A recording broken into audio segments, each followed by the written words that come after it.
Bienvenue sur la chaîne de Maman P, je suis Béatrice et je suis ravie de te retrouver aujourd'hui pour te parler du troisième accord Toltec. Ne faites pas de suppositions.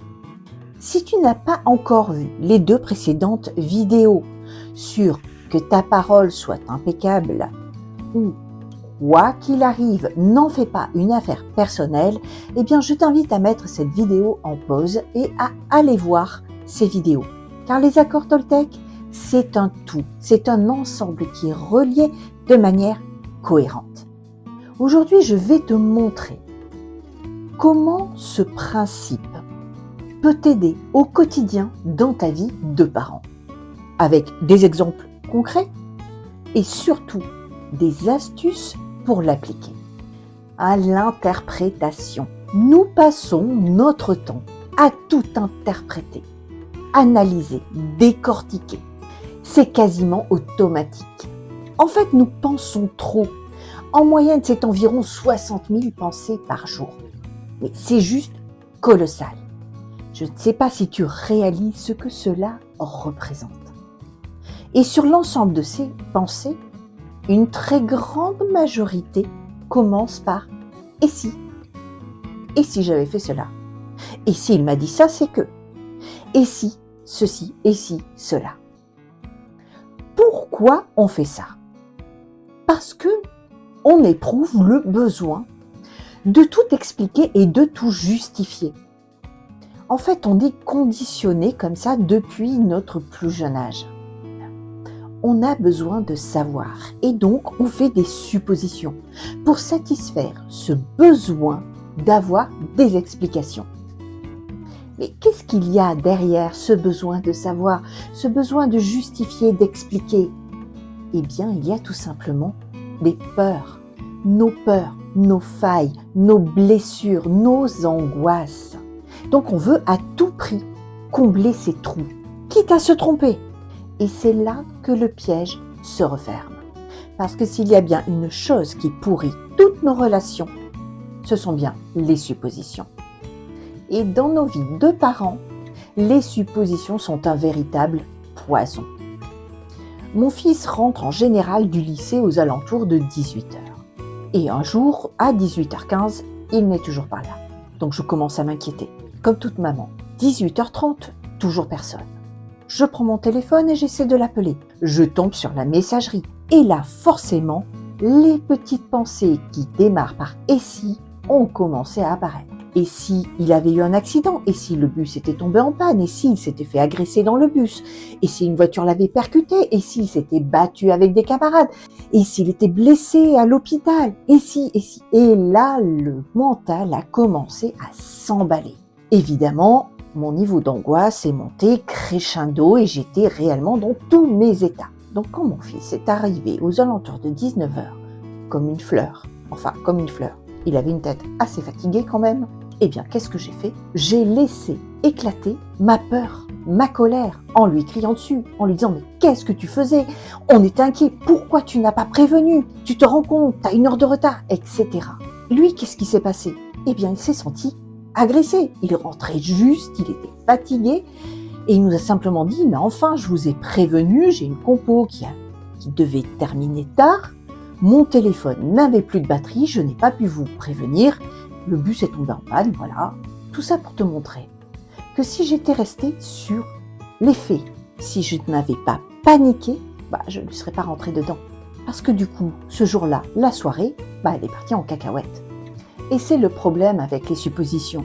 C'est qu'en général, on ne fait rarement de suppositions positives. C'est toujours des scénarios catastrophes.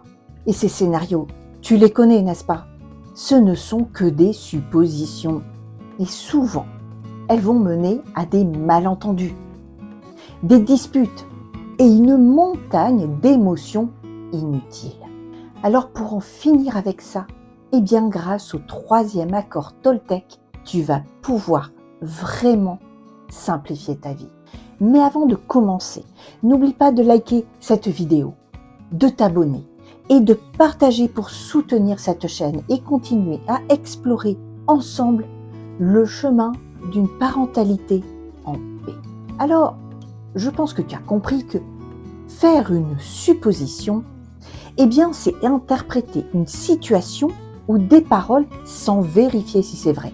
C'est comme créer un scénario dans ta tête, un scénario basé sur tes peurs, sur tes croyances ou même tes expériences passées.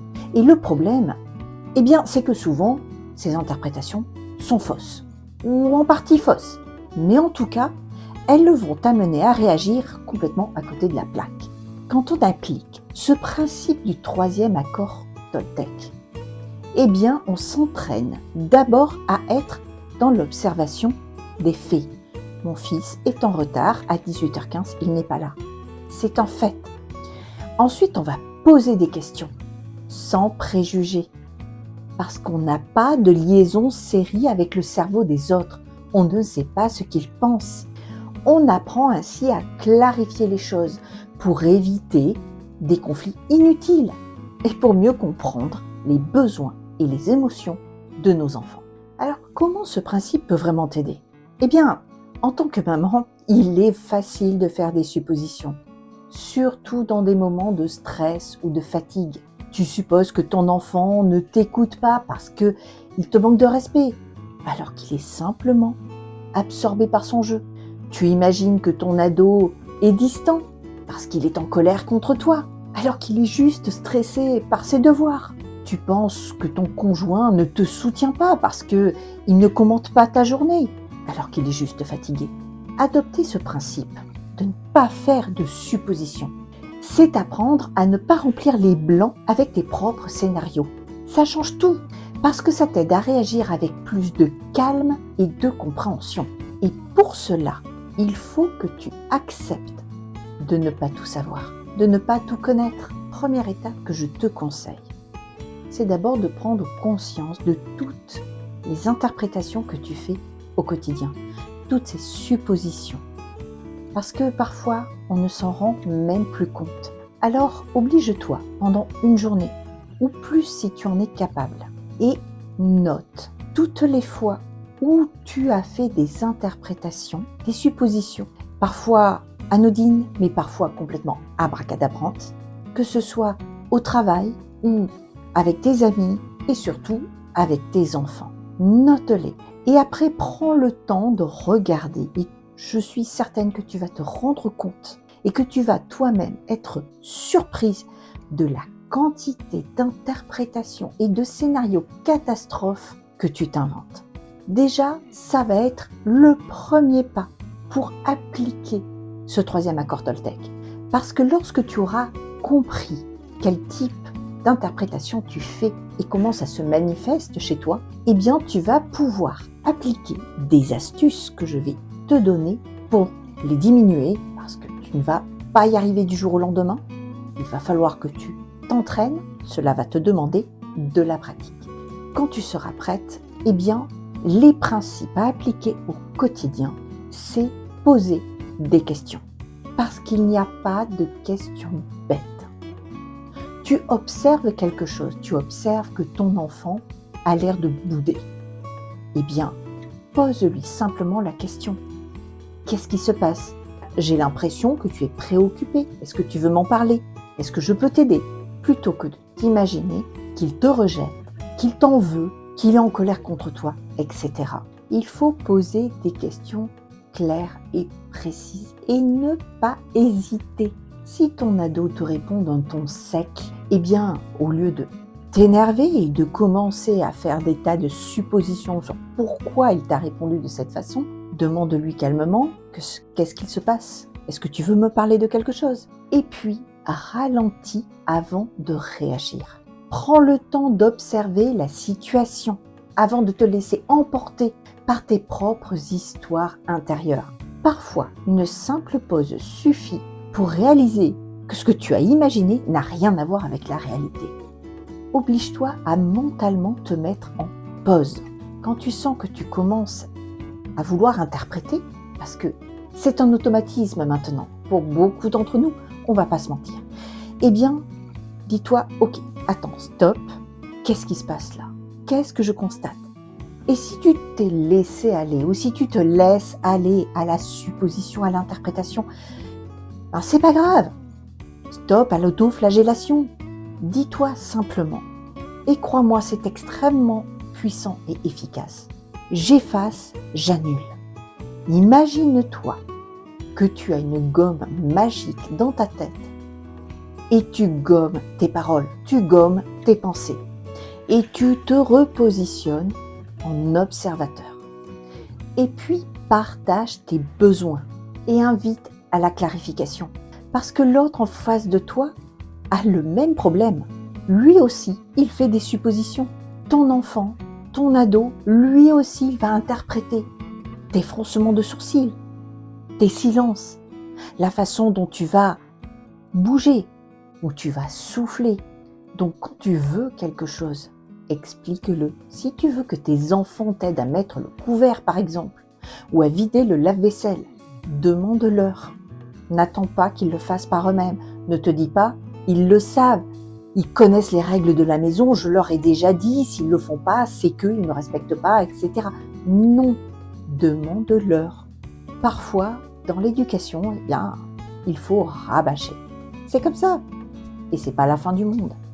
Pareil, si tu vois que ton mari semble distant, eh bien, au lieu de supposer qu'il t'en veut, dis-lui, j'ai l'impression que tu es pensif. Est-ce que tout va bien ? Là, tu vas ouvrir une porte pour une communication beaucoup plus authentique. Pareil, ton enfant qui est plongé dans son jeu vidéo, s'il ne te répond pas, eh bien, tu peux simplement lui dire « Eh oh, j'ai l'impression que tu ne m'as pas entendu. Est-ce que tu peux répéter ce que je viens de te dire ?» Plutôt que d'imaginer qu'il t'ignore exprès. La communication, poser des questions, c'est la clé, la base de cet accord. Donc, je te rappelle, la prochaine fois que tu es tenté de faire une supposition, arrête-toi tout de suite. Pose-toi la question. Ai-je toutes les informations pour comprendre cette situation ? Si la réponse est non, eh bien, pose une question pour clarifier. Et ça, se dérouler marche aussi bien avec tes enfants que dans ta vie professionnelle. En conclusion, le 3e accord Toltec est une invitation à remplacer les suppositions par la curiosité et l'écoute.